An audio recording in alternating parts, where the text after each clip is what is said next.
These 15 football players have had some of the greatest careers in the sport's history. But when did they peak? Which season did each one of them take their game to a whole different level, becoming simply unplayable? And most importantly, who had the best season ever? So, starting with the least impressive and working our way up to the greatest, this is every football legend's best ever season. Starting at number 15, we have Antoine Griezmann, whose best year has to be the 15-16 season because despite being at 15th on this list, he was quite literally unplayable that year. The 24 Atleti star played in Simeone's defensive 4-4-2 system and was trusted with carrying much of the team's creative burden, and Griezmann enjoyed a steady opening half to the campaign, scoring 12 in 26 La Liga appearances. And with Real Madrid enduring a rare offseason, there were genuine hopes that Atletico Madrid could challenge Barcelona for the title. When the two Madrid sides met in February 2016, Simeone deployed his usual bus parking tactics, so all eyes were placed on Griezmann to see if the Frenchman could snatch his team a Derby Day victory, and, as ever, Mr. Dependable stepped up and notched a 53rd minute for Atleti, sparking scenes of jubilation and whispers of a title charge. Griezmann would then score in 7 consecutive league matches, closing the gap with Barcelona to 3 points. And it wasn't just La Liga where the forward was complementing his team's defensive work. He scored decisive goals against Barcelona and Bayern Munich to reach an unlikely Champions League final. But unfortunately,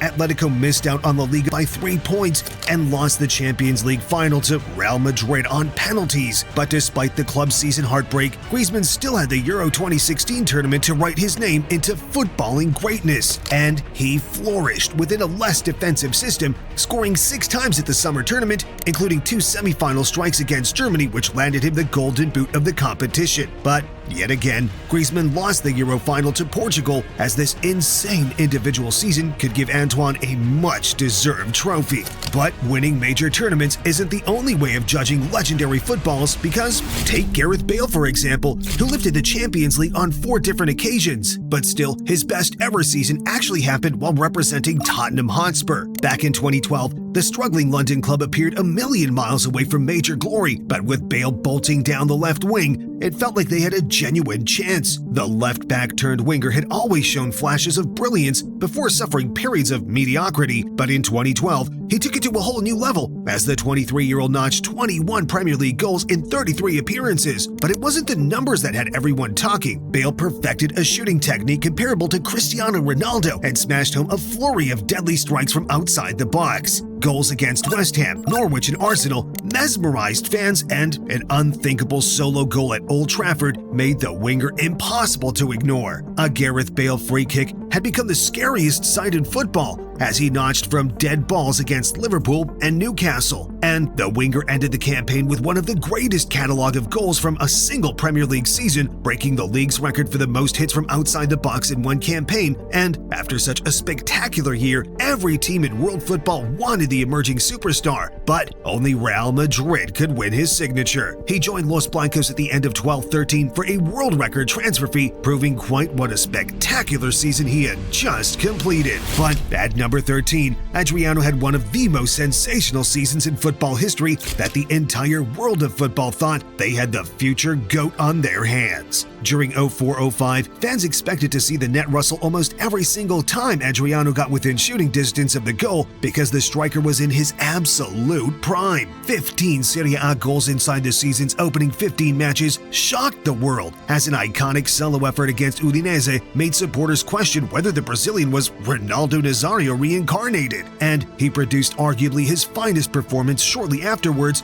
as Inter faced Valencia in the Champions League as he bulldozed his way past them. The forward appeared to be elite in every area of his game. He dribbled past opponents like they weren't even there, pulled off roulette nutmeg, and provided an assist with an audacious trivela technique. And Adriano wrapped up a generational individual performance with an exquisite left-footed effort, but the Brazilian season wasn't about one generational 90 minutes. He scored 7 goals in 7 Champions League appearances, including including a hat-trick against Porto in the last 16 that dragged his team to the next round. If that wasn't enough, he bagged both goals in the 05 Italy Cup final victory over Roma and scored another brace, this time for his country, in the final of the Confederations Cup against Argentina, as he finished the season with 2 trophies, 28 goals, and performances so devastating that Inter and Brazil fans alike thought they had finally found the next Ronaldo Nazario. Now, the thing about Adriano is that it is very clear which season was his best because, unfortunately, his career at the top did not last that long. But Ibrahimovic, on the other hand, well, he played at the very top of his game for over 20 seasons, meaning his best must truly have been spectacular. And this season didn't start off great because it began with the striker sidelined with knee problems, and at 34 years old, this season just should not have happened. I'm talking about 15-16 in PSG, where the forward reached his peak of football. Many supporters might call the French top flight a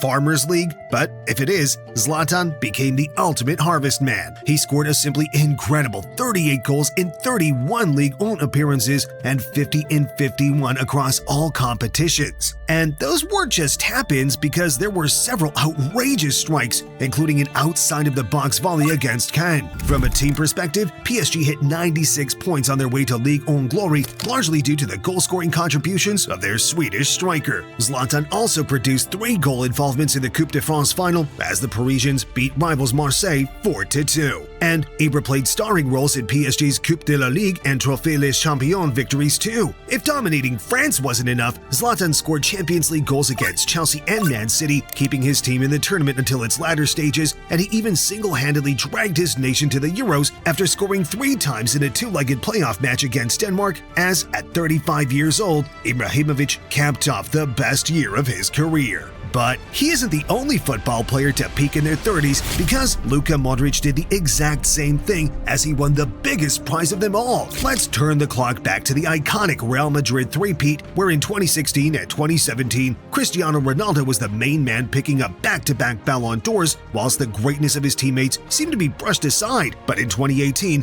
Luka Modric had his best ever season, meaning it was quite literally impossible to ignore him, because in the 2017-18 season, Luka Modric controlled Champions League matches with his vision, technique, and tenacity. Unlike many midfielders of the era, he wasn't a 6, an 8, or a 10. He was a pure footballer that could pop up and devastate anywhere on the pitch. As Madrid beat a series of superpowers, including Dortmund, PSG, Juventus, Bayern Munich, and Liverpool to win their 3rd consecutive Champions League, it was agreed that Modric's intelligence was more influential than Ronaldo's goals. Yet, the Champions League conqueror season was not over yet, because there was a World Cup to play that summer, and the 32-year-old scored during Croatia's World Cup opener against Nigeria before hitting a screamer against Argentina the following match. And the brilliance of Luka Modric would drive Croatia all the way to the final, where, unfortunately, they fell short to the powerhouse that is France. But still, his iconic season was recognized with several individual awards, including the Champions League Midfielder of the Season and, of course, the Ballon d'Or. Now, whilst Modric's influence on Madrid could be subtle, the next man on our list was simply impossible to miss. Zinedine Zidane was perhaps the most thrilling player of his generation. His displays for France and Juventus during 1998 helped him win the World Cup, the Serie A, and Ballon d'Or. But what if I told you that was not his best season? Because the French midfielder continued running the game after the turn of the millennium as he made the switch to Spanish giants Real Madrid. The club's latest Galactico signing was given one task: win Madrid its 9th Champions League. Given Madrid had won both the Champions League and La Liga within the previous 24 months, the challenge seemed achievable. Yet, Zidane made a task that should have challenged even a midfielder of his stature look effortless. With a goal and an assist in Madrid's El Clasico semi-final against Barcelona, the Frenchman was on the cusp of Champions League glory during his first season at the Bernabeu. Zidane and Madrid faced Bundesliga outfit Bayer Leverkusen in the tournament's final, and winning seemed like a formality. However, the German side frustrated Madrid. With the game approaching the interval, it looked like the game would head to the break square, until Zidane produced a moment of genius. A looping ball fell to Zidane, and Somehow, he smashed the ball into the back of the net from the edge of the box, winning the final for Madrid with one of the greatest goals the tournament has ever seen. The goal was legendary, but one iconic moment doesn't make a season. The Frenchman wowed with his trickery, elegance, and ball control during his debut season in Spain, producing a healthy 16 La Liga goal contributions in 31 appearances from midfield. It was a season where Zidane matured and made football look easier than any player had previously done, making it the greatest season of his entire career. After years of artistry and flair, Zidane retired in 2006, but he wasn't the game's final showman. Because Brazilian wonder kid Neymar Jr. emerged 3 years later, his skill was so audacious that supporters had to watch twice to believe the moves the Santos star was pulling off. In 2013,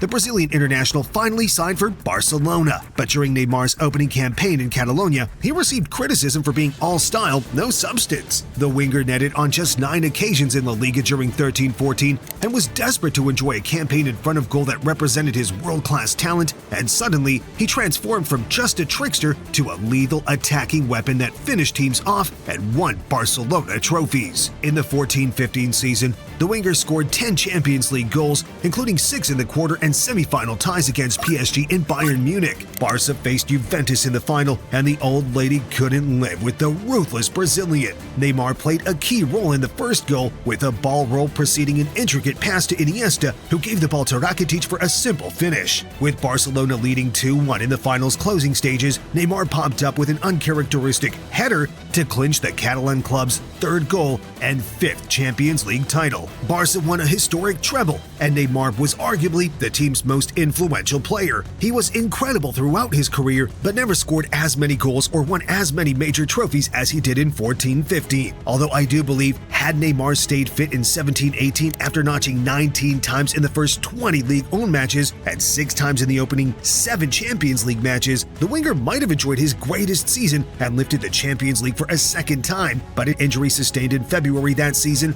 ruined Neymar's hopes of replicating his 14-15 magic. But even if the trickster did repeat his previous greatness, he'd have struggled to top Thierry Henry's 03-04 campaign with Arsenal, because the French striker was unplayable during his team's invincible season. As Arsenal lifted the Premier League without losing a game, Henry was the difference maker. While stars like Ashley Cole, Sol Campbell, and Patrick Vieira made the London club difficult to break down, Henry's pace, dribbling, and goals made them impossible to defend against. The electric French forward scored 3 times in the opening 3 matches to give the Gunners an early advantage in the title race before clinching a 75th-minute winner against Chelsea in October to build a lead over their London rivals. Henry scored important goals in tight mid-season games against Aston Villa, Man City, Southampton, Charlton Athletic, and Blackburn, where Arsenal only snatched the 3 points through the striker's contributions. As Arsenal raced to the finish line, Henry scored a long-range effort against United at Old Trafford before notching an iconic hat-trick against Liverpool the following week. The forward finished the Premier League season with 30 goals and 9 assists in 37 Premier League appearances, so it's safe to say that without Henry's contributions, the title would never have been won. Arsenal's dominance over the Premier League was clear, and many expected Henry and the Gunners to lift the Champions League too. The Frenchman was unplayable in the European tournament as he produced 2 goals and 2 assists in an iconic 5-1 thrashing of Inter Milan before ending the campaign with 5 goals and 7 assists in 10 matches. Henry would suffer Champions League heartbreak as Arsenal crashed out to Chelsea in the quarterfinals and was arguably robbed of the Ballon d'Or later that year, but still, this is hands down the best of his entire career. But somehow in 05-06, Ronaldinho had an even more impressive season as his Barcelona won the Champions League and La Liga, whilst Ronaldinho was quite literally unplayable. The Brazilian legend undoubtedly enjoyed his greatest individual season that year, as his incredible 50-goal contribution season goes down in football history. Many of the game's most deadly attacking talents are clinical rather than crafty, but not Dino. The Barcelona attacking midfielder combined crazy skills with ruthless goal-scoring output, creating a force defenses couldn't live with. But the sensation's influence extended beyond skill moves and goals. His jaw-dropping moves are clipped up and posted as short montages, creating the impression Ronaldinho was fun to watch, but not crucial to his team's successes. Yet, Barca could barely perform without their Samba king. The Catalan Giants lost just 2 of the 29 La Liga matches Ronaldinho featured in, but fell to defeat during 4 of 9 games he missed. But why were Barcelona so vulnerable without the Brazilian? Well,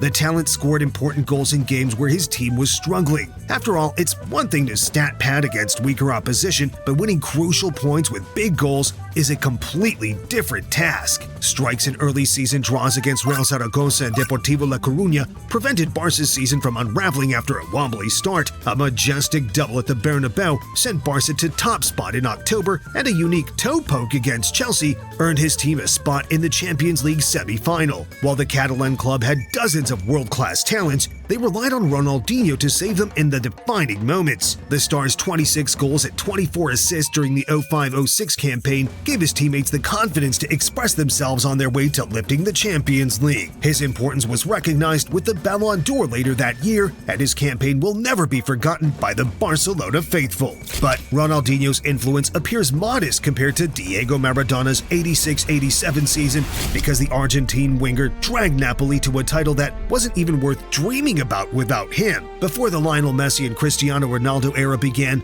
nobody believed Maradona's brilliance could ever be bettered. And with good reason, too. When Maradona joined Napoli in 1984, the club had spent years languishing in mid-table. There were no expectations of title challenges, European football, or even global recognition. The fiercely working-class club was just surviving, with memories of their previous 1950 Serie A triumph fading from living memory. With no meaningful success recorded on a colorized camera, Maradona's arrival in Naples confused the football world. Suddenly, camera crews swept to the struggling Italian city to document how the greatest player in the world vowed to return Napoli to its former glory. And incredibly, he delivered on his promise. Fresh off scoring the greatest World Cup goal of all time and lifting the trophy, Maradona played like a man possessed during 86-87. His mazy dribbles, near-perfect technique and finishing helped drag Napoli to 1-goal victories on 4 occasions in Serie A, as the unfancied club lifted a remarkable first Serie A title in 34 years. With 7 goals en route to the club's second triumph of the season, the Italy Cup, Maradona had completely turned around a team that had given up dreaming. The Argentines' 17 goals and 8 assists in 41 matches may seem ordinary compared to modern standards, but games were cagier and more defensively oriented in the 80s. In fact, many argue that no player has ever had a greater influence on an underdog team's success in football history, making this one of the most impressive individual seasons in football history.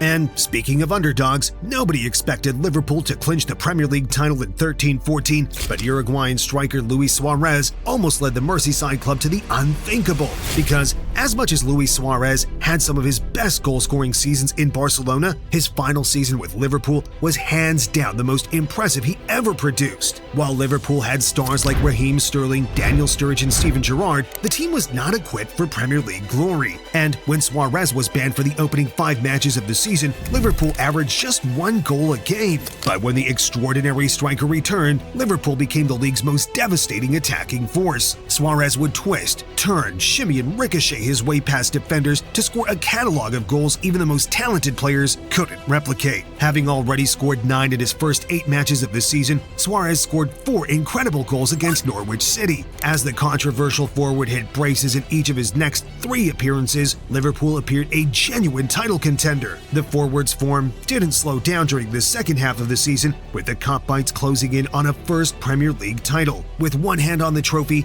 legend Steven Gerrard slipped to give a crucial goal away against Chelsea and ultimately lose Liverpool the title. But nobody can even remember who won the Premier League that season. Suarez's weekly wonder goals and overall performances were arguably the greatest the league has ever seen, and he ended the season with a crazy 31 goals and 13 assists in 33 Premier League matches. And while the forward bettered that tally with 40 league goals in 16-17, he did so with the help of Messi, Iniesta, and Neymar, not Henderson, Flanagan, and Mignolet. But it's no shame to have world-class stars around you, because Lewandowski had help from some world beaters, but his record in front of goal during 19-20 was incredibly even more impressive than Suarez's in 13-14. The relentless Bayern Munich legend had several sensational seasons. In 16 of Lewandowski's 19 seasons, the striker scored at least 30 goals. But scoring goals and winning major trophies is just a part of ordinary life for Lewandowski, so why was the 19-20 season particularly special? Having missed missed out on the Champions League with Dortmund in 2012, the illustrious European prize still evaded the generational striker 8 years later. After a series of unlucky exits and near misses, the striker knew he had to do something extraordinary to get the Bavarian Giants over the line.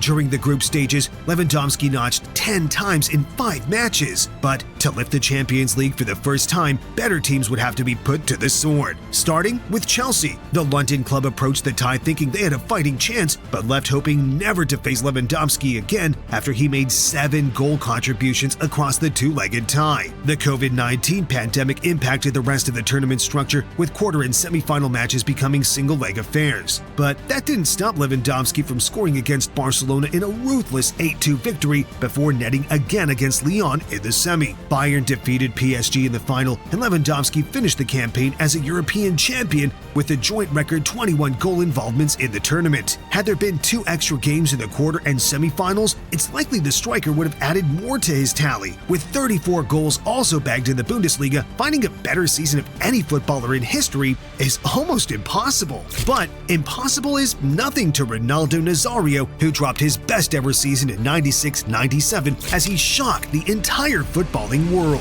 R9 signed for Barcelona from PSV at the beginning of the season for a world record 15 million euros, but nobody was talking about his lofty price tag. 7 goal involvements in his opening 5 matches ensured that doubters had no ammunition. But those who watched the great knew his game wasn't about numbers. The story behind his goals and assists was more mesmerizing than numbers could define. On several occasions, the Brazilian youngster would receive the ball nowhere near the goal, beat 3 players with a combination of pace and skill before finishing coolly past the goalkeeper. Having hit braces in 4 of his last 6 La Liga matches, Ronaldo scored his first hat-trick in a home victory over Valencia before adding later trebles against Real Zaragoza and Atletico Madrid. The forward had ambitions of winning the title with Barcelona, but Real Madrid were the better team at the time. Still, the forward's goals, dribbles, and pace gave the Catalan club a fighting chance, and R9's El Clasico winner 5 games before the end of the season put Barca within 5 points of their rivals. But Ronaldo got injured, Barca lost a game, and missed out on the title by 2 points. The Brazilian wouldn't have been too disappointed. He still won plenty of silverware. His 6 goals in the Copa del Rey, 5 in the Cup Winners' Cup, 5 in the Copa America,